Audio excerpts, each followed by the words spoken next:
Alhamdulillahilladzi hadana lihaza wa ma kunna linahtadiya laula an hadana Allah. Asyhadu an la ilaha illallah, asyhadu anna Muhammadan abduhu wa rasuluh. Allahumma salli wa sallim wa barik ala sayyidina Muhammad wa ala alihi wa ashabihi wa li baitihi wa dzurriyyatihi ajma'in. Para asatidz, para dai, muallim, ya. Ini mic itu aja kali, Pak. Ya. Nah, gitu. Ya. Semoga dalam berkah ridha Allah Subhanahu wa taala. Dalam akhir surat Luqman Allah berfirman, "Innallaha 'indahu ilmus sa'ah." Sesungguhnya di sisi Allah lah. Maksudnya milik Allah lah ilmu mengenai sa'ah. Syukran. Apa arti sa'ah?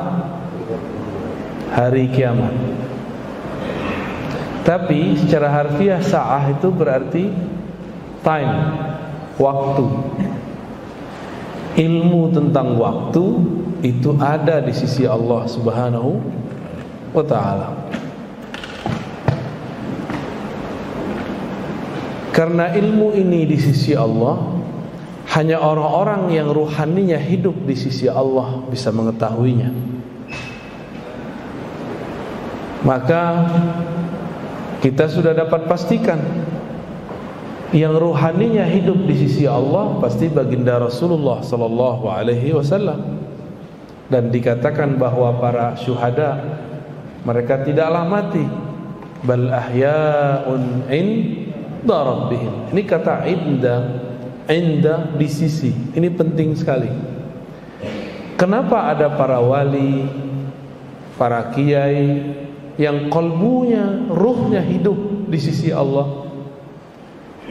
Dia kadang menceritakan hal-hal yang tidak terbayang oleh kita. Kenapa? Karena ruhnya inda rabbihim, di sisi Rabb mereka. Hatta mereka masih hidup di dunia, itu Allah izinkan memutalaah, tapi dengan izin Allah. Karena yang mengetahui yang gaib hanya Allah Subhanahu wa ta'ala. Maka nabi, para wali, para ulama tidak tahu alam gaib kecuali diberitahu. Ini rumus. Hatta nabi tidak tahu alam gaib kecuali diberitahu. Kalau kita diberitahu enggak?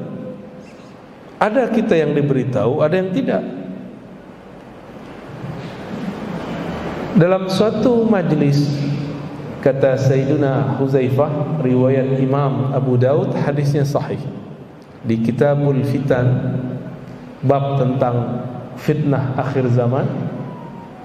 Ini Imam Abu Daud ini imam ketiga dalam strata hadis, Bukhari, Muslim, Abu Daud.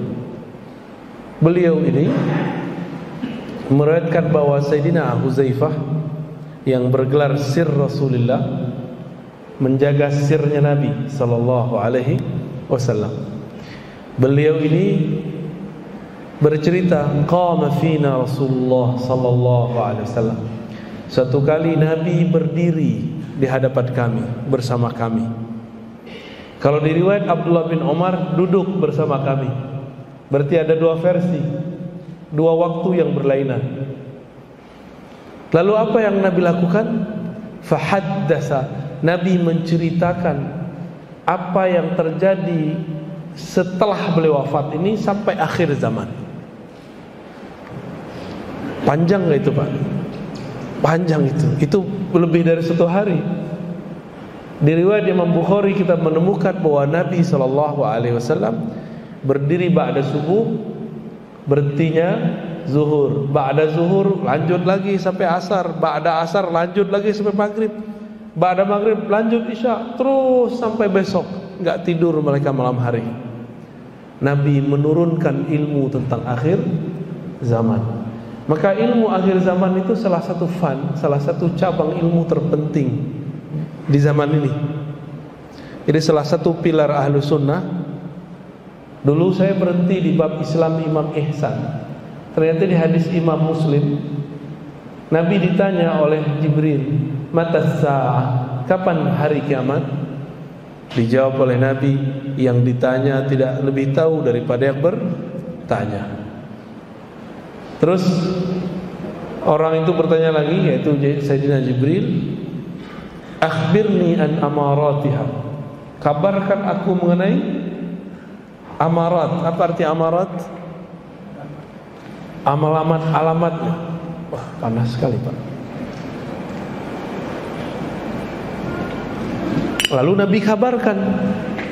Berarti ilmu yang diturunkan Nabi bukan ilmu mengenai kapan kiamat, ini rumus.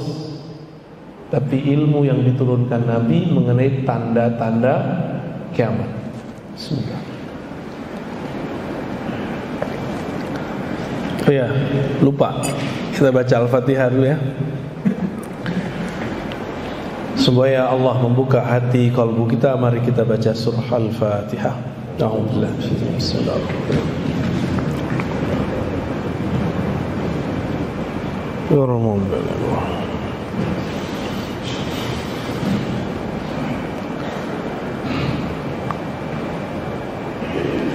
Maka kita tambahkan pilar ahlu sunnah ini, salah satunya mengetahui akhir zaman.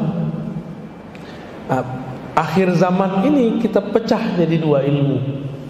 Pertama mengenai pergerakan menyambut akhir zaman. Yang kedua al-khilafah, kekhalifahan di akhir zaman. Dan saya sudah berulang-ulang mengatakan semua masuk ke dalam alam bawah sadar kita. Dalam hadis Nabi beliau bersabda, summa yakunu khilafah ala minhajin nubuwah. Lalu nanti akan muncul kekhalifahan yang sesuai dengan manhaj kenabian. Manhaj itu metodologi atau jalan. Nabi itu bagaimana cara beliau menggali ilmu, bukan belajar di kampus, bukan belajar di pesantren, tapi langsung dibimbing oleh Allah Subhanahu wa ta'ala. Bukan sekedar lewat mimpi, tapi dalam keadaan jaga pun Allah bimbing. Suatu kali datanglah Abu Darda kepada baginda Nabi SAW. Apa kata Abu Darda? Wahai Rasulullah, mata tadri annaka nabi? Kapan engkau tahu bahwa engkau ini nabi? Wali bisa digituin nggak Pak? Bisa. Apa jawaban Nabi? Nih coba lihat, Nabi itu sudah kenal dengan dirinya di saat orang-orang anak-anak masih main. Apa kata beliau? Aku tahu bahwa aku seorang nabi, sadar penuh di saat kami sedang bermain-main, kira-kira umur 5 tahun, 6 tahun atau 7 tahun. Tidak disebutkan dalam hadis itu. Tiba-tiba turun ada makhluk bersayap 2 orang dari langit. Yang satu bertanya kepada yang kedua, "Hei, emang itu orangnya?" Huwa kalau bahasa Arabnya. Huwa. Kata yang satu lagi, "Na'am, huwa." Dia orangnya. Ya udah, langsung yang pertama terbang menangkap Nabi, lalu Nabi kemudian dia pangku, dibelahlah dari sini sampai ke dadanya. Waktu itu Nabi sedang bermain dengan seorang anak itu adalah putra daripada ibu susunya, Halimah Sa'diyah. Itu beliau masih ingat tuh. Apa kata anaknya ini, anak Halimah? Dia lari ke rumah, "Ibunda, ayahanda, ya abati, ya amati, qutila Muhammadun." Ya, Muhammad terbunuh. Orang membunuh Muhammad. Kenapa? Dia menyaksikan dada Nabi Muhammad dibelah. Ketika ayahanda dari anak ini dan ibundanya datang, Nabi Muhammad udah main pasir lagi Pak. Udah main-main lagi. Anak kecil gimana? Anak kecil biasa kan, anak kecil main pasir, main guling-guling. Suka-suka Nabi lah. Di saat itu Anak-anak masih anak-anak, bahkan orang tua pun tidak sadar mereka ini siapa. Baginda Nabi Muhammad SAW sudah sadar bahwa dia seorang Nabi Sallallahu Alaihi Wasallam. Jadi beliau diangkat jadi Nabi bukan umur 25, tapi sudah sebelum lahir sudah diangkat, Pak. Ya. Ini bagian ilmu akhir zaman. Nabi mengatakan di akhir zaman nanti yang akan jadi khalifah itu siapa? Orang yang ismuhu yuwati usmi, yang namanya berkesesuaian dengan namaku.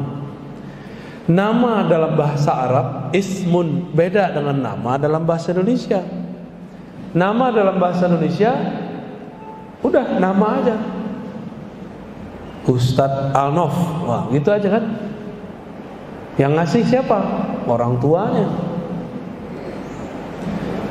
Bisa telat nggak orang ngasih nama anak?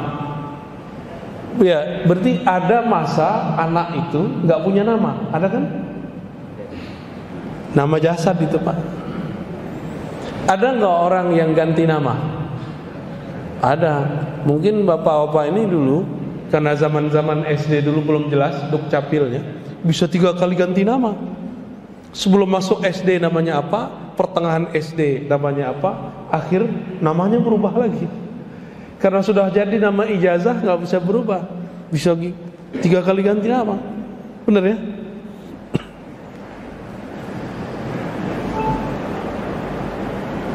Yang dimaksud nama di situ dijelaskan oleh Imam Al-Bajuri. Imam Al-Bajuri ini bukan Bajai Bajuri, Pak. Bajuri ini ulama Mesir, Syekh Ibrahim Al-Bajuri Al-Misri ya. Kita punya sanad ke beliau terpendek, itu dari jalur murid-murid Sayyid Muhammad Alawi Al-Maliki dan Syekh Yasin Al-Fadani. Punya murid umurnya ratusan tahun, namanya Al-Aquri. Al-Aquri langsung belajar kepada Ibrahim Al-Bajuri. Apa kata Imam Al-Bajuri? Ism itu maknanya tanda, al-alam awil wasam wal-sumu al-ulu, tanda-tanda dan ketinggian ilmu ataupun derajat. Berarti tanda yang terjadi pada baginda Nabi akan terjadi pada Imam Al-Mahdi. Ketinggian ilmu yang ada pada Nabi akan diberikan kepada Al-Imam Al-Mahdi. Nabi itu dapat wahyu lebih sering sadar atau lagi tidur? Sadar. Maka Al-Mahdi dapat ilhamnya seringnya lagi sadar. Tapi sekarang ada yang digadang-gadang jadi Imam Mahdi pakai mimpi. Masa kita mau menggantungkan hidup kita pakai mimpi orang, Pak? Kita nggak kenal juga dia siapa. Udah ketemu Rasulullah belum tentu. Di hadis Abu Daud dikatakan bahwa ada keturunan Rasulullah nanti yang ngakunya salah. Dia bukan Mahdi, dia ngaku Mahdi. Ada di riwayat Abu Daud. Pakai ngaku-ngaku di YouTube lagi ya. Masa Imam Mahdi ngaku di YouTube? Dan itu bukan 1 2, Pak. Banyak.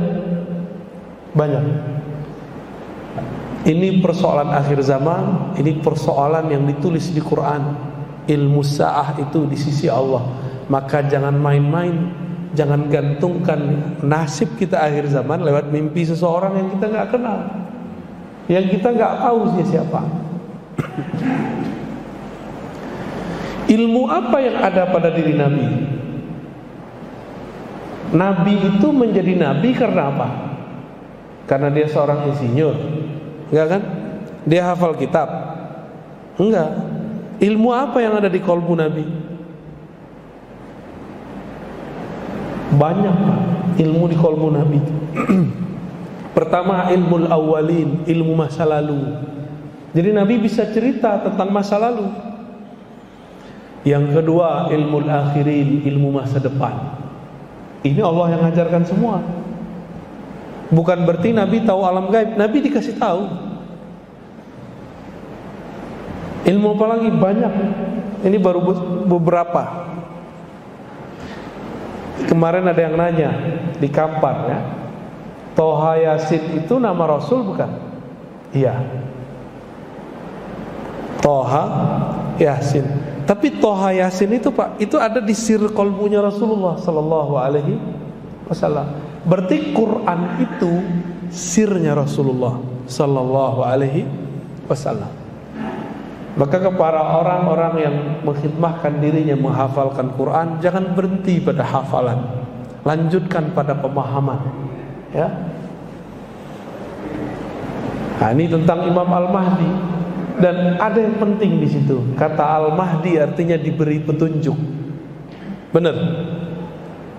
Yang di-guidance oleh Allah Subhanahu wa taala. Nabi tadi umur berapa? Dibedah 5, 6 atau 7 ya, wallahu alam mana yang tepat.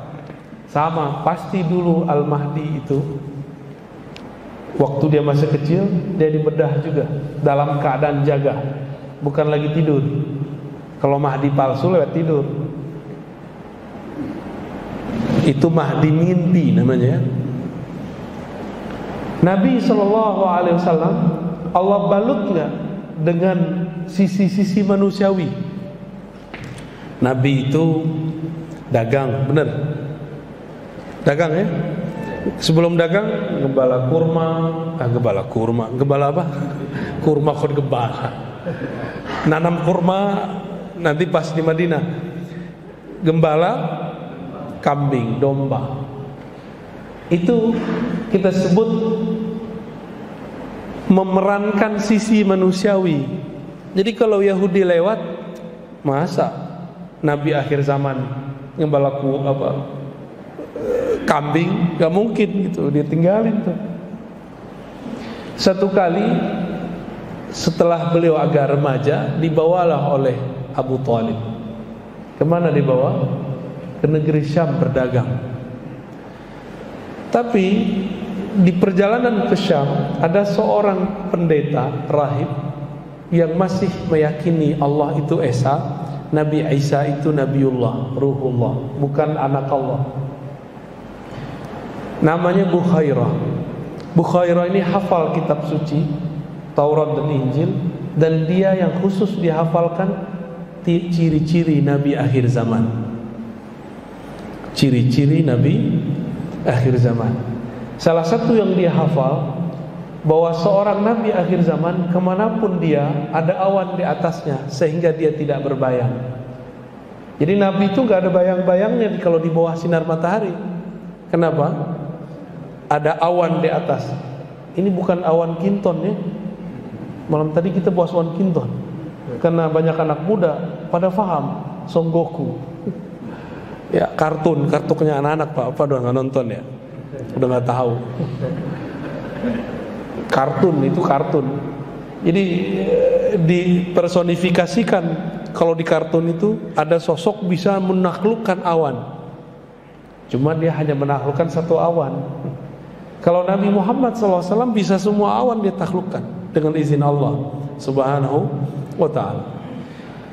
Bukhairah melihat bertahun-tahun, adakah di antara kafilah yang lalu lewat, lalu lalang, yang ada awan di atasnya mengikuti. Sepanjang umurnya melihat tidak ada satupun kecuali kafilah Abu Thalib kali ini. Maka dia panggillah utusannya, muridnya, santrinya, panggil itu orang, siapa pemimpinnya, kita jamu makan. Dan jangan lewatkan satu orang pun. Akhirnya semua jadi jamu. Beliau keluar, dilihat awan tidak ada di atas tempat makan. Maka dipanggil Abu Thalib, Abu Thalib, adakah orang yang belum engkau ajak makan? Jawaban Abu Thalib, oh perasaan tidak ada. Bertanya lagi Bukhairah, pasti ada. Oh, bingung Abu Thalib, ini orang aneh nih, ya. Akhirnya Abu Thalib bilang, ada, tapi anak kecil, anak bawang. Anak bawang. Anak saya Muhammad. Abu Thalib menganggap Nabi Muhammad sebagai anaknya karena ponakannya yang ayahnya sudah meninggal, yaitu adiknya Abu Thalib sendiri. Lalu dipanggillah Nabi Muhammad, dilihat waktu bergerak di atasnya ada awan. Langsung disidang itu Abu Thalib. Abu Thalib, kamu sini. Disuruh semua orang keluar. Ya Abu Thalib, inna hazal gulam nabiyyun. Ini bocah, anak ini bukan orang biasa, anak ini nabi. Berarti Bukhairah sudah tahu bahwa sosok Muhammad bin Abdullah sudah jadi nabi waktu masih kecil. Benar ya? Kejadian kan kisah itu sama. Yang tahu siapa? Bukhairah. Bukhairah itu wali Allah Subhanahu wa taala. Ya, kalau kita buka-buka isi kolbunya, mungkin dia juga seorang nabi tapi tidak punya kerasulan, enggak punya risalah. Ini Bukhairah. Apa kata Bukhairah? Wahai Abu Thalib, tolong engkau sembunyikan, engkau jaga Muhammad.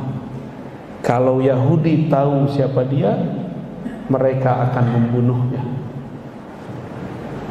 Maka Abu Thalib membungkus Nabi Muhammad dengan peran-peran manusia biasa, seperti orang Arab biasa, sehingga tidak ketara kalau ini orang spesial. Cuma kalau mendekat kepada beliau spesial. Jadi waktu beliau digelar Al-Amin, beliau sudah nabi belum? Sudah, karena belum lahir udah diangkat jadi nabi.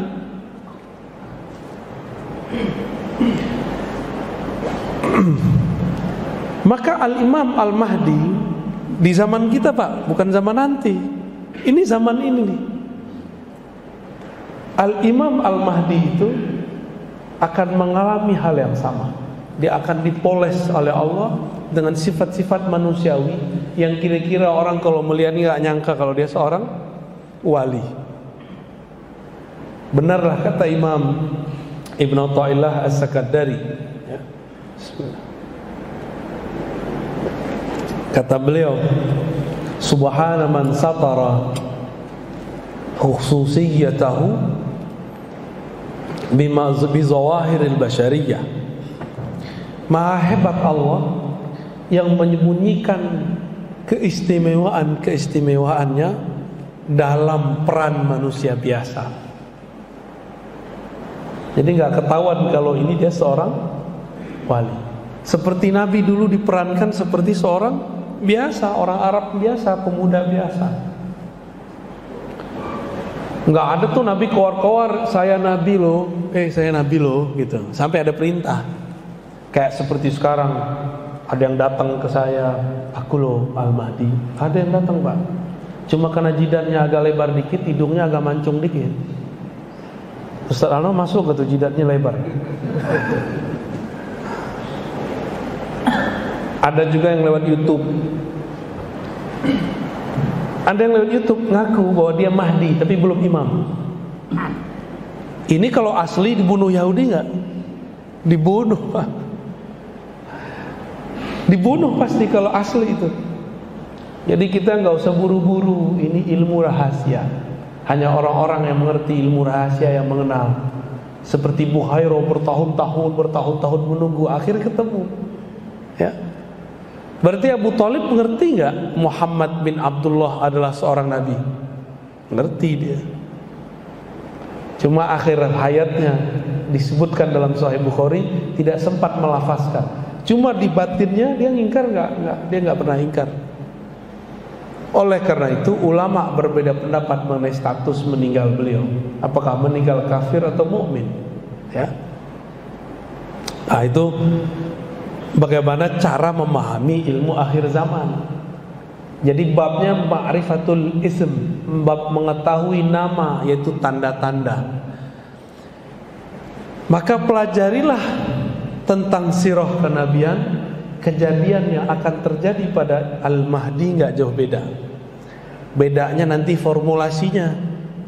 Nah, Bapak Ibu Saudara sahabat ikhwan akhwat fillah, Seperti yang saya sebutkan di tempat yang lain kemarin, yang sudah mengikuti. Akhir zaman ini semua ilmu dikumpulkan Allah. Bahkan dalam handphone yang kecil yang kita sebut smartphone, itu semua ilmu ada nggak di situ? Ilmu hadis ada nggak? Ilmu tafsir? Ilmu apa lagi? Tasawuf ada apa di situ? Karena semua ilmu sudah ada di benda kecil itu. Bahkan lebih ajaib daripada Nabi Sulaiman. Lapar tinggal datang duit, datang. Ya. Enggak perlu manggil angin. Pencet, datang taksi. Sakti enggak tuh? Itu Nabi Sulaiman kalau datang, Pak, tongkatnya nganggur itu. Cincinnya nganggur, taruh aja tuh. Main handphone aja kita. Mau makan, mau apa. Ini saya serius loh, Pak. Nabi-nabi dulu kalau hidup sekarang pasti beli smartphone. Serius. Karena Nabi itu manusia biasa. Apa kata Allah? Qul, katakan, ana basyarun mislukum. Aku basyar seperti kalian. Bedanya cuma satu, yuha ilayya. Diwahyukan kepadaku bahwasannya tiada ilah, tiada yang disembah, tiada Tuhan kecuali Allah Subhanahu wa ta'ala. Itu aja bedanya. Berarti Al-Mahdi sama enggak? Dia manusia kayak kita. Bedanya kolbunya selalu dapat ilham. Maka dia berjuang dengan ilham, bergerak dengan ilham, bukan pakai tebak-tebakan, bukan pakai cocok-cocok logi, bukan pakai ambisi, bukan pakai nafsu. Maka pencirian gerakan akhir zaman yang sesuai dengan sunnah Nabi, sesuai dengan ajaran Al-Imam Al-Mahdi, itu yang bergeraknya Al-Mahdi, orang yang hatinya diberi petunjuk oleh Allah Subhanahu wa ta'ala. Dan petunjuk ini dia terima setiap saat di kalbunya. Mimpinya adalah pengkhabaran, jaganya adalah pemakrifatan. Jadi mereka ini yang seperti dikatakan Nabi. Nabi pernah berkalam, Pak. Tanamu qalbi, tanamu ainayya wa la yanamu qalbi. Mataku tidur, hatiku tidak tidur. Hadis Bukhari dan Muslim. Matanya tidur, kolbunya tidak tidur. Maksudnya gimana? Kalau Nabi tertidur, maka beliau masuk ke alam kolbu, masuk ke alam yang lain, diperjalankan oleh Allah Subhanahu wa ta'ala. Jadi Nabi itu kadang lagi sadar, lagi sholat, kadang lagi tidur. Itu diperjalankan ke masa depan, diperjalankan ke masa lalu. Maka Nabi tahu semua kejadian awal ataupun akhir dengan izin Allah Subhanahu wa ta'ala. Al-Mahdi serupa. Maka Al-Mahdi itu sekarang, Pak, kalau beliau sudah ada, kalau lah, Pak, ya, pasti sudah dikabarkan Allah lewat mimpinya, lewat tidurnya, lewat jaganya. Ilham-ilham yang dia terima, apa yang akan terjadi 3 tahun ke depan, 7 tahun ke depan, 10 tahun ke depan, 13 tahun ke depan, udah dikabari. Corona ini pasti dia sudah dikabari. Cuma jangan ketipu. Di sini ada Mahdi teri, ya. Dia juga ngaku-ngaku dikasih tahu.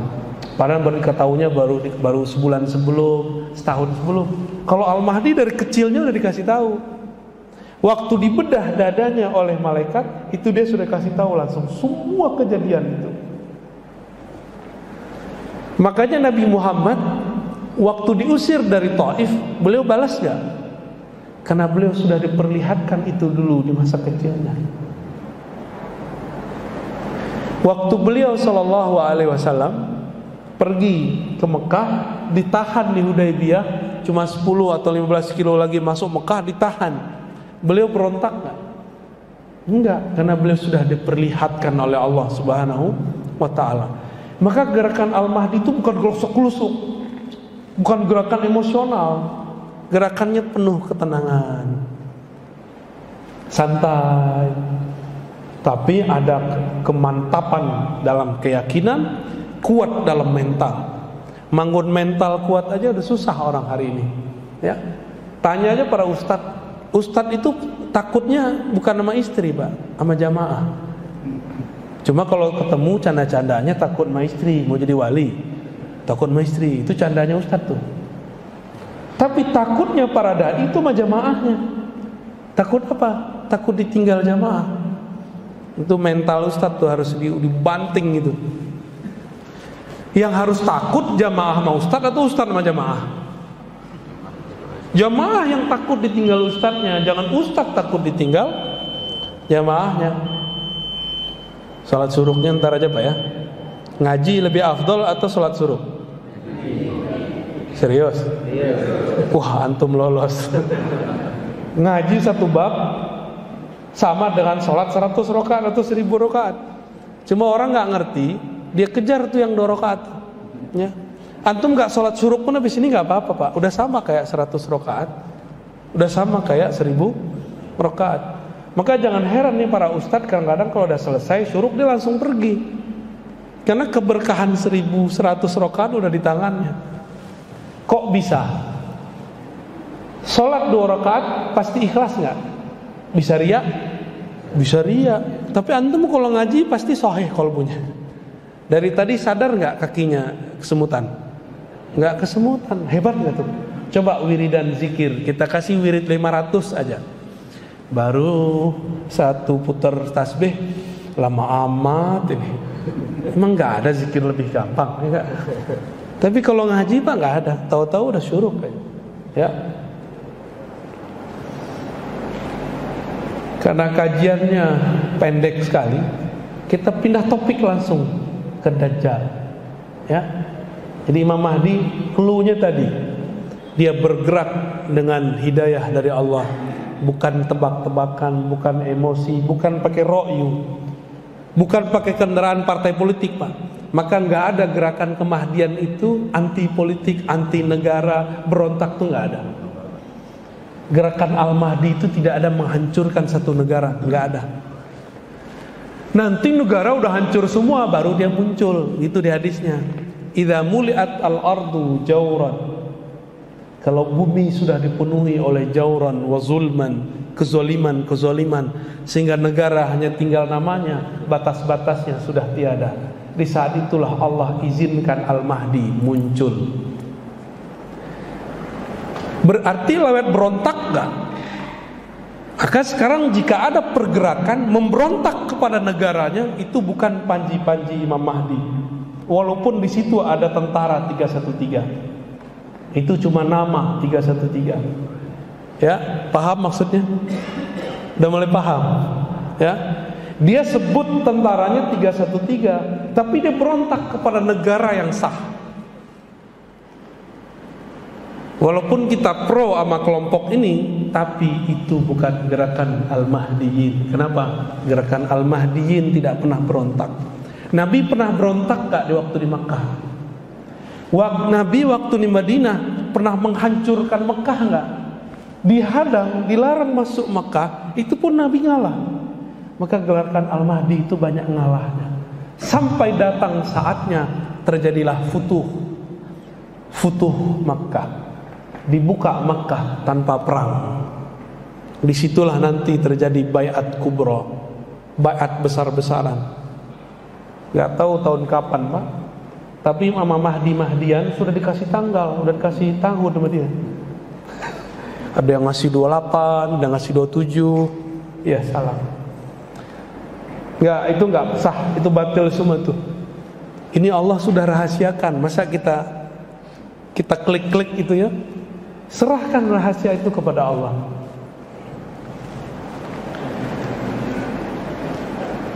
Saya pernah nanya dari awal datang ke sini sampai hari ini, adakah bencana global yang lebih besar sepanjang sejarah dunia melewati corona? Efeknya Pak, efeknya goyang negara, goyang ekonomi, benar ya?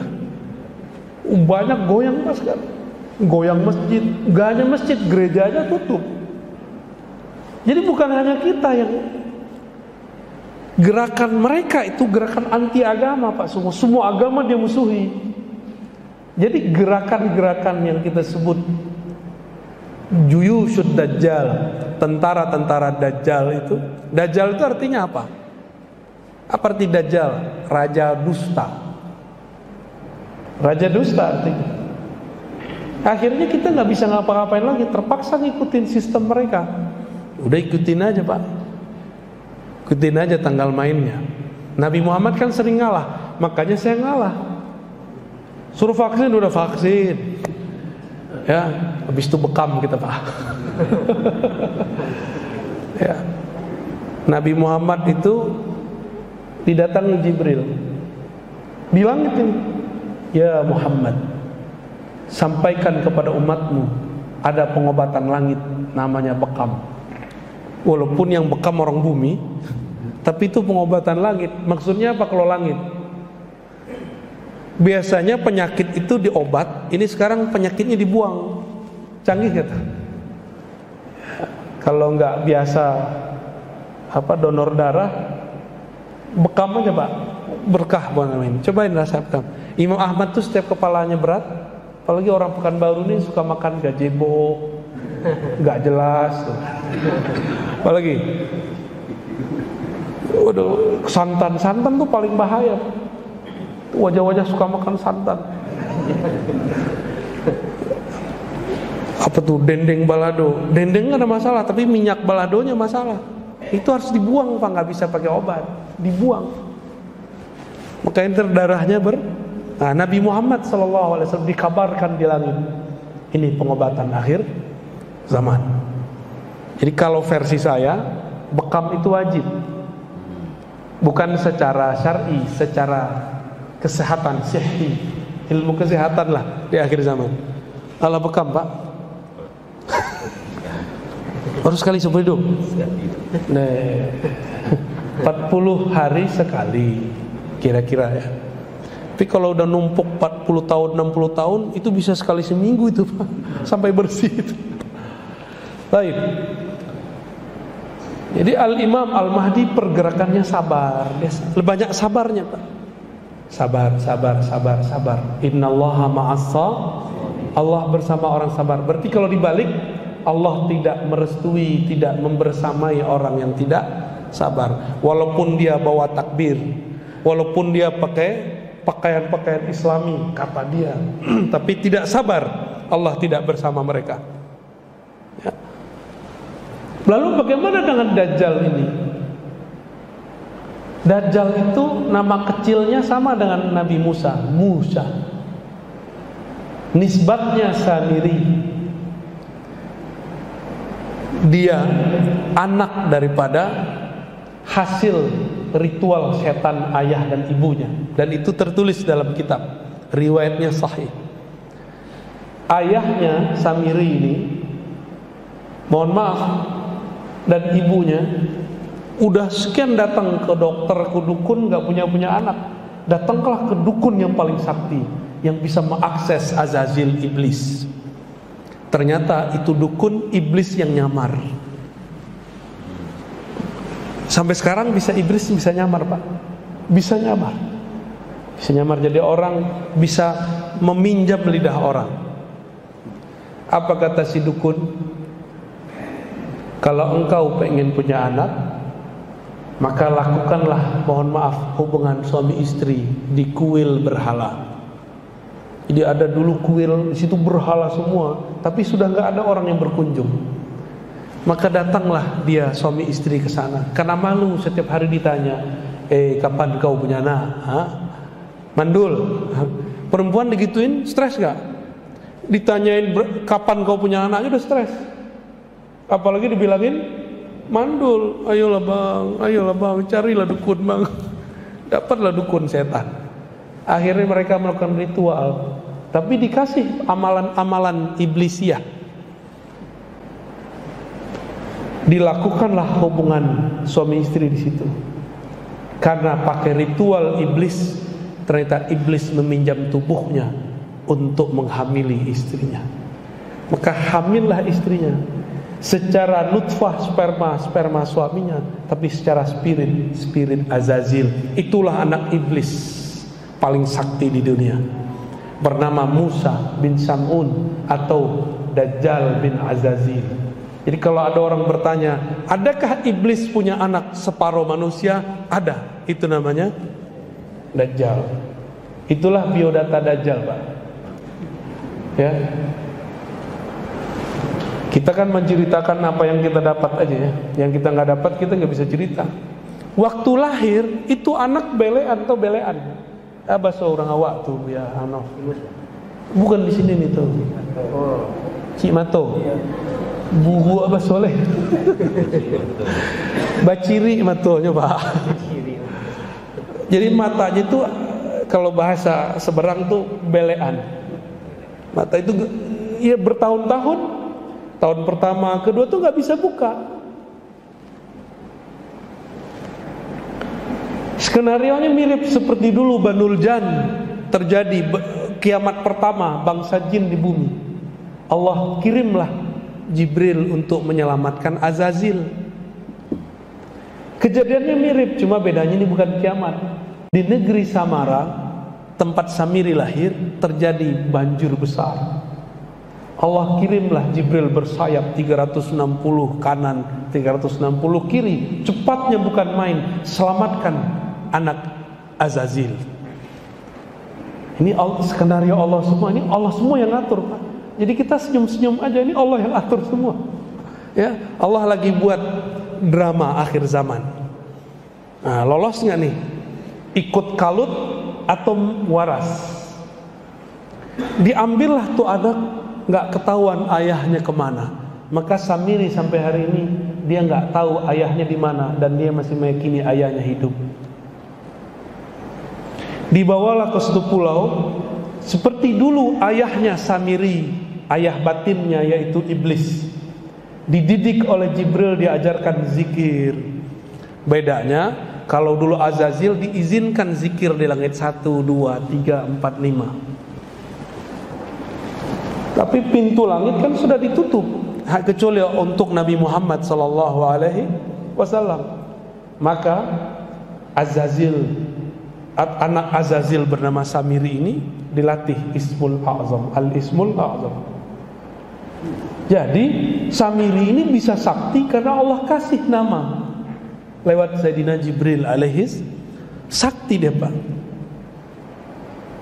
Binatang aben bisa tunduk sama dia. Sihirnya mirip-mirip dengan aslinya. Maka dialah rajanya Sahara, ya, orang-orang ahli sihir itu dia rajanya.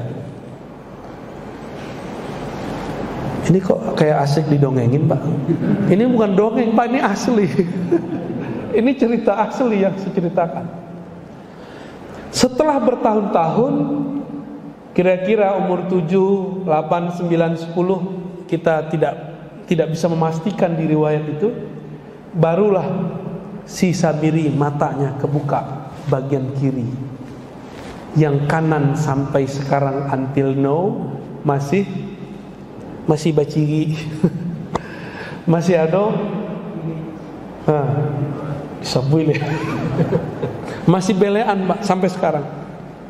Bagian kanan. Jadi bukan seperti yang dibayangkan orang satu mata. Itu imajinasi seniman.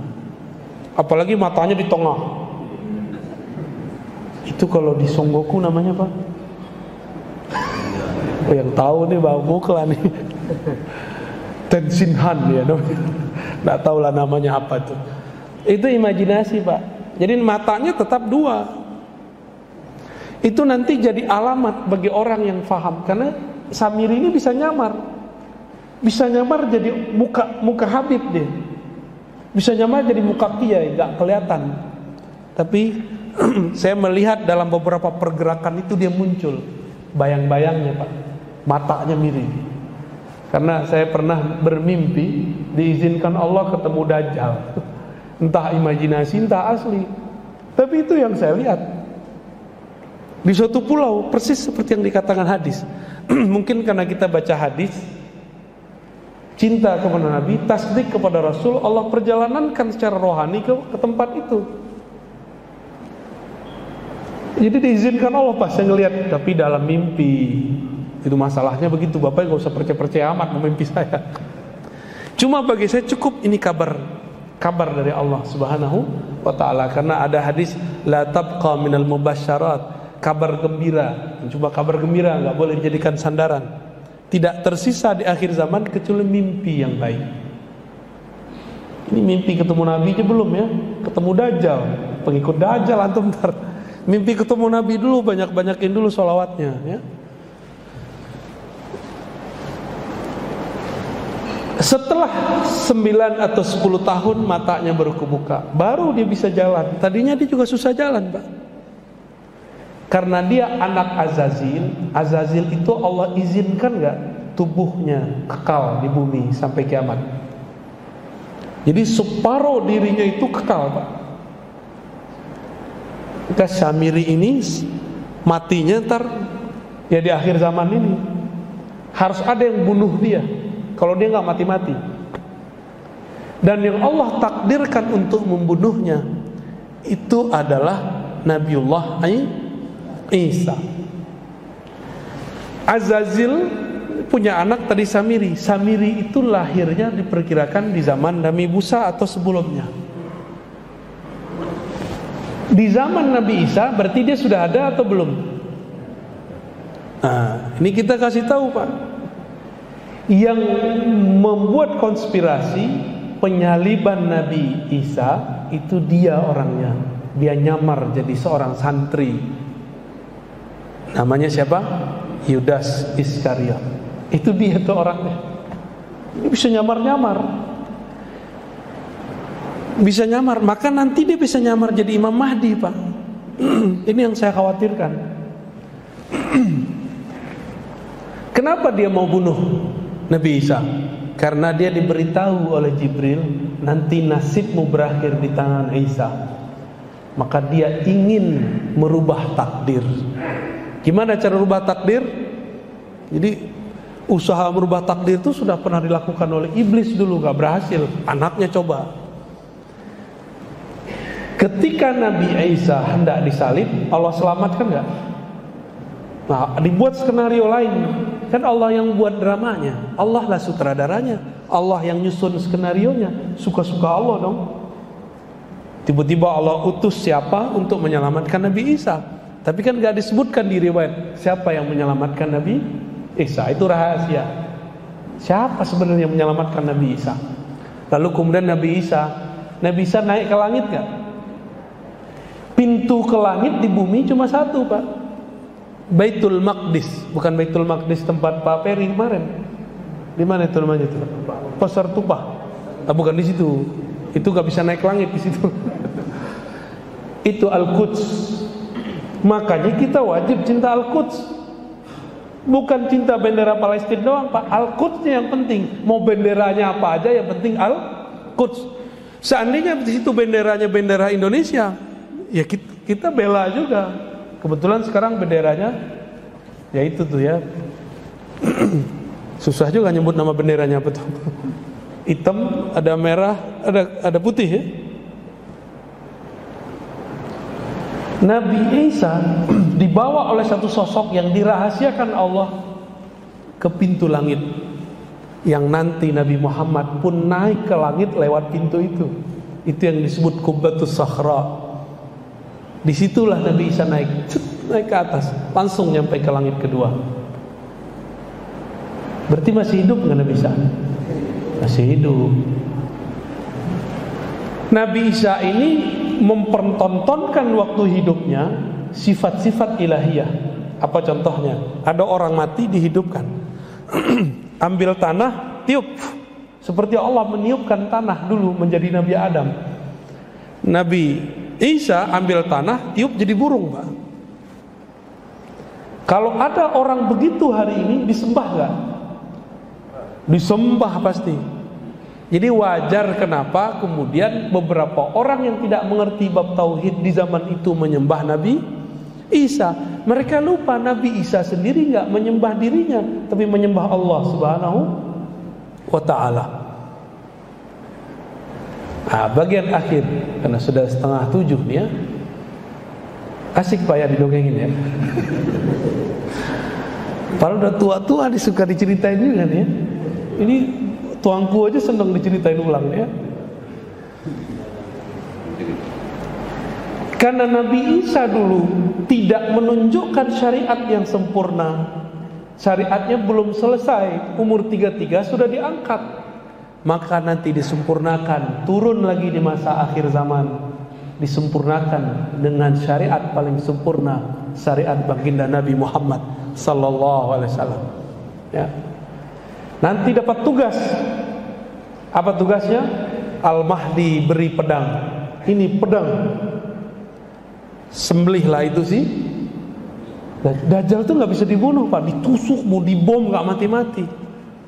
Berarti ada suatu rahasia di pedang itu, dan ada kejadian yang melemahkan si Dajjal. Kita nggak tahu rahasianya apa. Jadi udah banyak tuh. Itu perang nanti nggak ada yang pakai pistol, Pak. Nggak ada yang pakai tank. Semuanya pakai kesaktian. Yang nggak sakti baru pakai panah. Yang nggak bisa terbang baru pakai kuda. Jadi nanti antum kalau umur panjang jangan kaget-kaget. Nanti orang terbang-terbang. Mau dia tentara Mahdi dia terbang, tentara Dajjal pun ada yang bisa terbang. Yang nggak mengerti ilmu kewalian wali Allah atau wali setan sama-sama tuh, sama-sama sakti. Wali Allah sakti, wali setan sakti. Ya udah main panah-panahan aja. Tapi kalau dia mengerti ilmu walayah, maka sebelum dia memanah, panahnya sudah sampai. Sebelum dia memukul, pukulannya sudah telak. Masa itu masih panjang. Karena ceritanya masih ada 12 pertemuan lagi. Kita cukupkan dululah sampai di sini. Wassallallahu ala nabi Muhammad. Ada visual, Ustaz.